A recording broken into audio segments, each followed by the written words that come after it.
to Texas, and I was into making up words, and I was going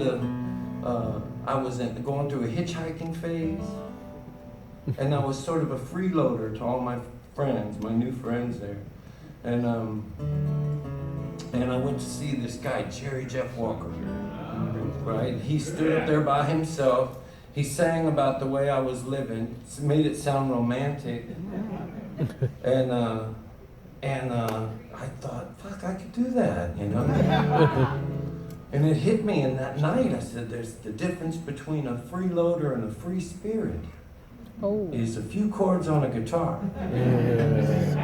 So I got a guitar, and I started following Jerry Jeff Walker around.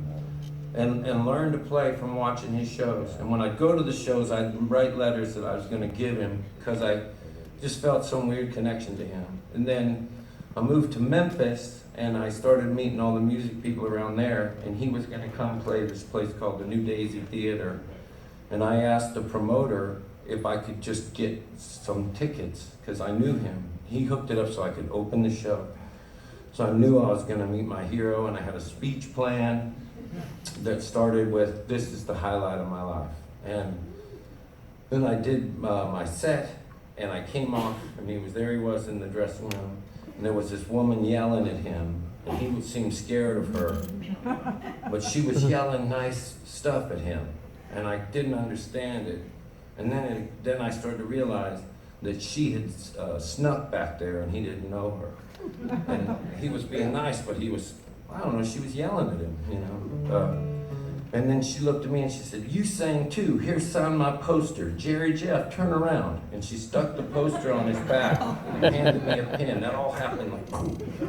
And in all the times that I had played this story through where I was gonna meet my hero, in all these scenarios, this drunk chick from Memphis was in none of them. And now I just grab the pen and I say, this is the highlight of my life. That was the speech I had planned. And like within a second, he says, pretty boring life so far, kid. And I think he thought I was talking about signing an autograph. And then, so I just drifted off.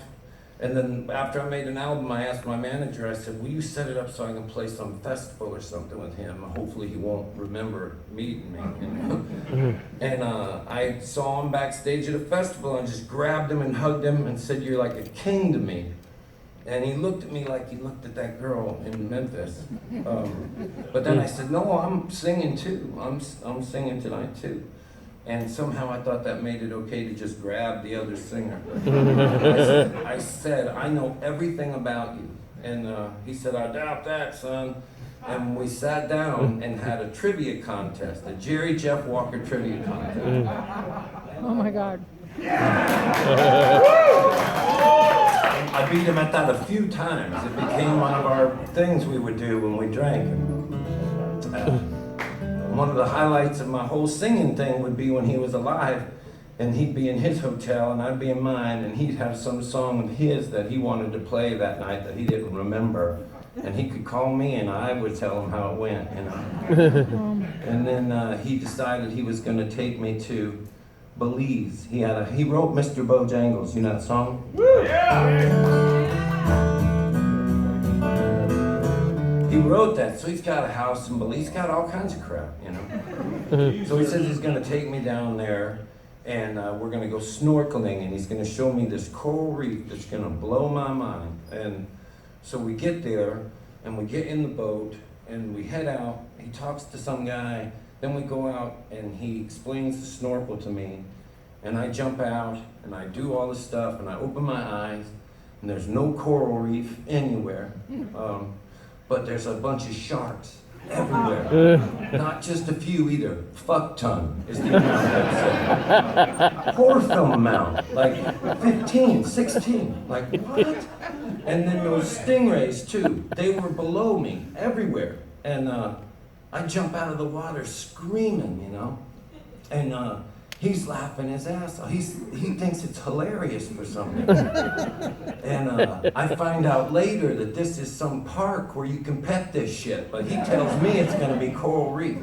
That's his joke. He planned it for months. And he was so happy at the payoff. And I was like, there's no coral reef, it's just sharks. And he said, swim at them, they're like ducks. And I said, but they're not like ducks. You should see them. But when I swam at them, they scattered like ducks. And I got out of the water and he laughed and he laughed.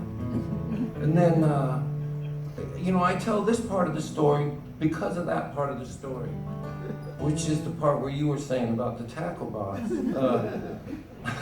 I thought you were talking me out of my tackle box. Back in the 90s, when I would tour, I would carry a tackle box for all the drugs everybody gave me, because everybody gives singers their drugs for some reason. And I didn't want to be rude. I don't even like them all, but I don't want to be rude, and I can't take them all the time, so I would have this tackle box that I would just keep in there. I never knew if I was going to run into somebody else that wanted some shit in there. And every time I saw Jerry Jeff, where's that tackle box, boy? He'd get in there. And so this night in New Orleans, for some reason, nobody used to do this. It wasn't fashionable to do cocaine in our day. But in his day, they called him Mr. Blowjangles. And on this night, somebody gave me a bunch. I put it in the tackle box, and I forgot about it. And he was like, let me see that tackle box. And he opened it and went, where'd you get this? And some guy just gave it to me tonight. And he was like, I used to roar down here on this shit. I was like, well, let's do that, you know? And I don't know how to do that stuff. I really don't. I do everything but that. And, or I did, you know? And so we go back to his house. He's got one in Belize. He's got another one in New Orleans. We go back to his place, and we do all this.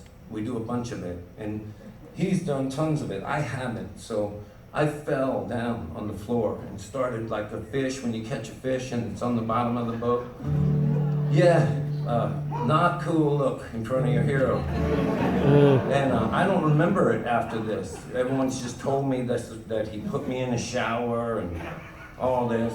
And and then I wake up in the middle of the night and I don't know where I am, trying to remember what happened, where the band might be. And I hear footsteps in the room. I'm like, oh God, dang, I'm not even in here by myself. And I'm trying to remember what happened the night before, and I hear this voice say, never again, boy. Never ever again. And I'm like, oh, it all comes back in this wave of humiliation. I remember everything. And I think, I'm just gonna pretend I'm asleep, you know? And he gets to the foot of the couch, and he kicks it, and he says, you hear me, boy? I said, never again. So I open my eyes, and he didn't have any clothes on. I don't know why. I think he went to bed naked and then got up and did that. So I'm on a sofa. Think about it. I'm on a sofa and he's standing right there and I open my eyes and I'm not going to tell you what I saw incredibly clearly, but I'll tell you this. When people offer me cocaine now, I pictured Jerry Jeff Walker's balls. And I think it might have saved my life, to be frank. It's a one-step program.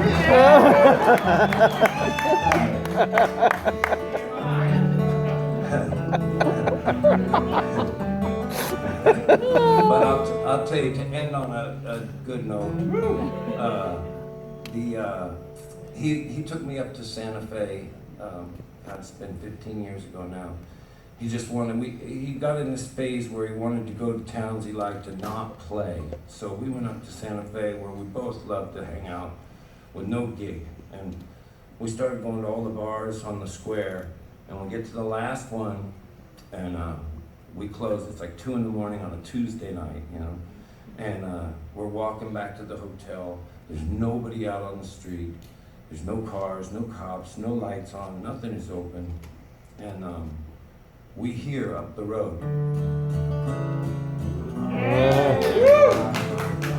And I look at him and he looks at me and I'm like, holy shit. And it was on our way back where we were going, so we just went towards it.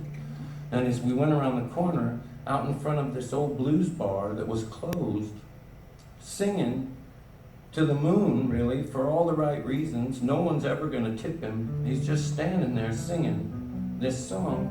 And around the corner is the guy who wrote it 30 years ago at 2 in the morning. And I'm watching, and we stop, and I'm thinking how great it's gonna be to tell this guy that this guy wrote this song. And then I think, no, I can't do that. Jerry Jeff's getting emotional. And then when the song gets over, he just says to the guy, that's a good song, huh? And the guy goes, yeah, I always liked it. And Jerry said, me too, me too. And he took everything he had and he threw it in that guy's hat. And as we were walking back to the hotel, I said, now that might have been the highlight of my life.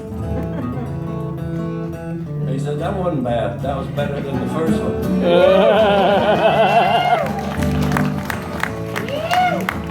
Something like that. I hope that's what you were asking.